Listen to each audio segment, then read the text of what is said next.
Well, President Jahanian, for your invitation to speak on this momentous occasion, for the generosity of the honor you bestow on me this afternoon, the honorary doctorate, for including me in such fine company. Dr. Darlene Clark-Hine, Dr. David Kelly, Dr. Schaffner, and Dr. Stewart, I marvel at your achievements. I thank you for your contributions to culture and the human family. President Jahanian, I thank you from the bottom of my heart. In May of 2003, I sat where you're sitting, my cap and gown and honor sashes in place. Dr. Teresa Hines, prolific philanthropist and environmental activist, wife of former Secretary of State and U.S. Senator John Kerry, was delivering the commencement address that afternoon, and for $1 million, I couldn't tell you the first thing Dr. Hines talked about. As a matter of fact, without the help of modern technology, but for YouTube and Google, I'm not even certain I could have told you who delivered the commencement address at my graduation. So it gives me tremendous comfort today to know that 16 years from now, when asked, most of you will have no idea who spoke today. That sets me free, so I thank you for that. Today is not about me after all, so it makes sense that I'm not at the top of your list of priorities. Today is all about you. It's about your hard work, your sacrifice, your perseverance. You did it. You finished what you started. You saw it through.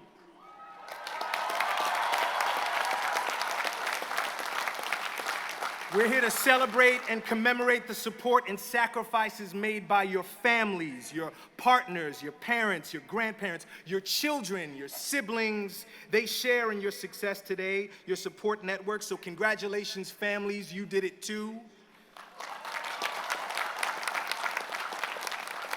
Today we celebrate the sincere efforts of your professors and teachers and mentors, the university staff who guided you here, the ones who pushed you and pop quizzed you. Their work was designed for your good. The ones whom you loved, and believe me, the ones whom you didn't love so much, were all designed for your good. They were preparing you for what you're about to face. Be grateful to them. Be grateful to them all.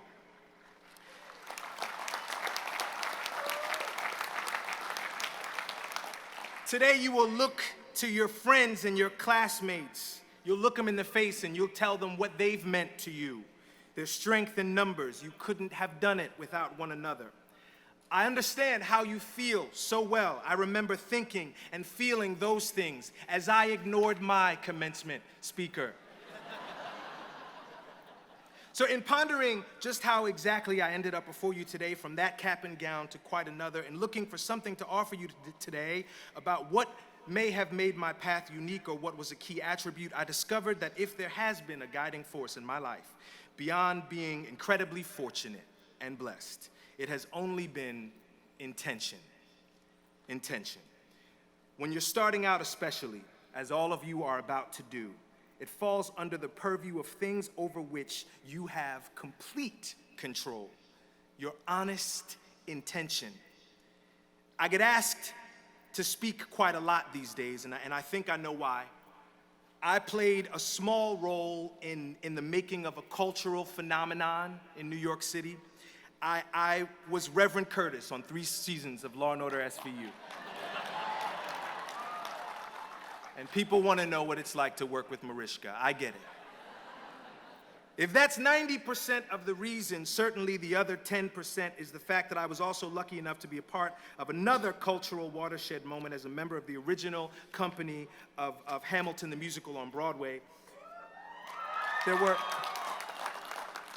were, of course, many contributing factors, large and small, that got me there. But when I look back, when searching for something simple and hopefully something memorable to share with you today, my attention was drawn to the thing that I believe was behind every decision made in the years that have passed: intention. Everything lines up behind your intention. The opportunities that come your way, the people you find surrounding you, where you live, at times what you eat. Much of your ultimate success lies in just how well your actions line up behind your intentions. And I know this is a community of scientists, So I'm not talking about abstract, gooey, insipid, faux New Age nonsense. I'm talking about getting to know yourself and naming the things you want. I'm talking about taking the time to get to know why you want those things. You want influence. Well, what do you plan to do with it once you get it? Your notoriety, your following. What do you plan to do with your money once you get it? The philosopher and teacher Deepak Chopra says, our intentions attract the elements and forces, the events, the situation, the circumstance, and the relationships necessary to fulfill the intended outcome. We don't need to become involved in the details. In fact, trying too hard may backfire. Let the non-local intelligence synchronize the actions of the universe to fulfill your intentions for you. The actions of the universe. The first real evidence life offered me about the power of clear and pure intention was the way in which I made my surprising and dreamlike Broadway debut when I was just 17 years old. I have to tell you, I had no intention of being on TV and in movies or in show business for that matter. I just wanted to be in Rent. Like that. That's as far as I could see. I was gonna audition for the show. I was gonna get the process started, but I figured I'd book the show when I was around 30. I'd do it until I was 40, and then, I don't know, come to Carnegie Mellon and find something to major in. I didn't have the last part figured out. You see, I caught a glimpse of television coverage about the show, and my interest was piqued. I went to the local record store when there were still record stores, and I asked if I could sample the album somewhere. They pointed me to a listening station. I'd meant to only listen to a track or two. An hour and a half later, I was still standing there, transfixed. I didn't move. I laid down $20, the most I'd ever spent on a piece of art at that time in my life. I was around 13 years old. It was an investment. In 3 weeks' time, I knew every single note and syllable to that score. I lived with that music. It began to live in me and through me. I didn't know what my role would be when I eventually got to Rent. I didn't know if it would be usher or curtain puller, but I knew I was meant to be near the thing someday. I loved this piece of art, and I wanted to be a part of giving it away each night. I wanted to be a part of making someone feel as hopeful and inspired as it made me feel. As I said, when I went to the audition, no one was more surprised than me. I met a Carnegie Mellon graduate on stage there. I met Michael McElroy, and I came to Carnegie Mellon because I wanted to be Michael McElroy. I decided that, I was going to be just like him, and somewhere along the way, I found out how to be myself. The teachers here guided me to being myself. I'm sure I was not fully aware of the power of clear intention 20 years ago when I made my Broadway debut. But whether I knew it or not, my life was organizing itself in front of me based on the deepest desires of my heart. My purest and clearest intentions were determining the way my life was unfolding. I was much wiser about it when the role of Burr found its way to me the first time in 2016. I encountered Hamilton, its social currency now, right? How early you saw Hamilton. I meet people, I saw you guys early in Broadway previews. Before it was a thing, $50 ticket.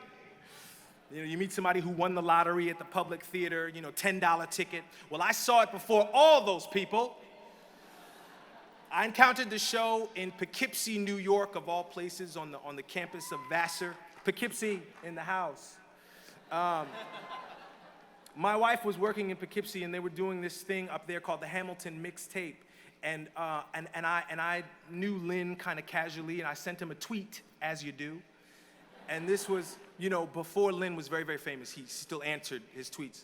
And so, I said, hey, I'm in Poughkeepsie, and I'd love to see the Hamilton Mixtape. And he said, well, look, come hug me afterwards, but there are no tickets. So before Hamilton was a thing, there were no tickets to see the Hamilton Mixtape. But I had made friends with the ushers. You see, that's the other key point of this message today, make friends with ushers. And my favorite usher said, Leslie, I got you. She saved me a seat in the very last row of the Black Box Theater in Poughkeepsie. And the lights go down on the Hamilton Mixtape, and I was never the same. It's what falling in love feels like. My favorite quote about artists is that an artist spends their entire life trying to get back to the place where their heart was first opened up. And that's what that felt like for me. It's what falling in love feels like. There's a song early in the show called The Story of Tonight. And as a fan of the theater, right, as a fan of the form, I had never in my life seen 4 men of color on a stage singing about friendship and brotherhood in my life. And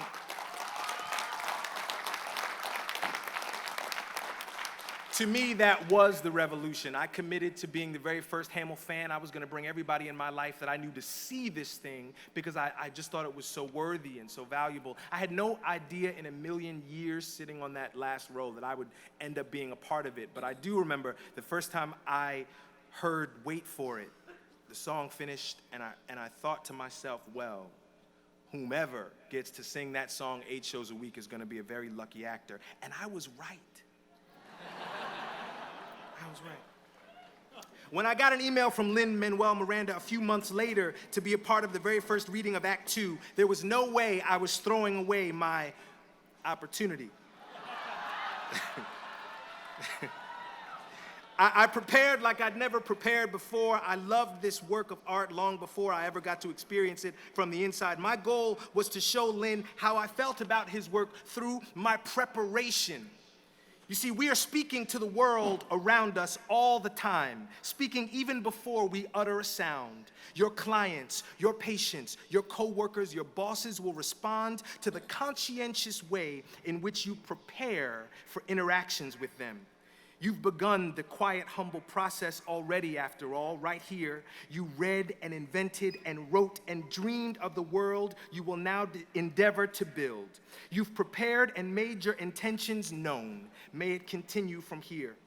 For 2 years, every single night, I stepped on stage to deliver my portion of that sermon that Lin-Manuel had spent the better part of 6 years writing. My only intention was to usher the people who'd mortgaged their houses for a ticket to the maximum emotional catharsis available in the room on that day, to help guide them, and when I did my job right, myself, to all the poetry and beauty and great potential within each one of us. I know this to be true.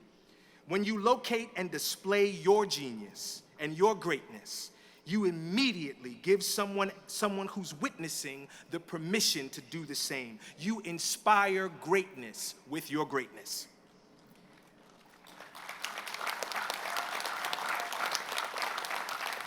And we all fall short. As hard as we try, there are gaps in our knowledge. We find that there are limits to our stamina and brute strength. Your intention will stand in the gap of your shortfall. I'm a new dad, and thank you. Thank you. That applause really should be for my wife. I did not much. But my little girl is 2 years old, and early in her life, you know, we were just all about like respecting her little personhood, you know? And there was this, I found this sort of curious thing that was happening. She learned the word no quite early, right? And she's so cute. And so people would ask her questions to hear her say no, you know? Lucy, can I give you a kiss? No. Lucy, can I give you a hug? No. And they would, you know, give her a little hug or a kiss anyway, and it bothered me and my wife. And so one night we kind of talked about it, and we said, you know, we need to tell the family, if Lucy says no, you have to respect that. I mean, I know she's 14 months, but we need to teach her early that when she says no, that it has to be respected. And listen, if you don't want to know the answer, she's 2, don't ask her, just give her a hug, give her a kiss.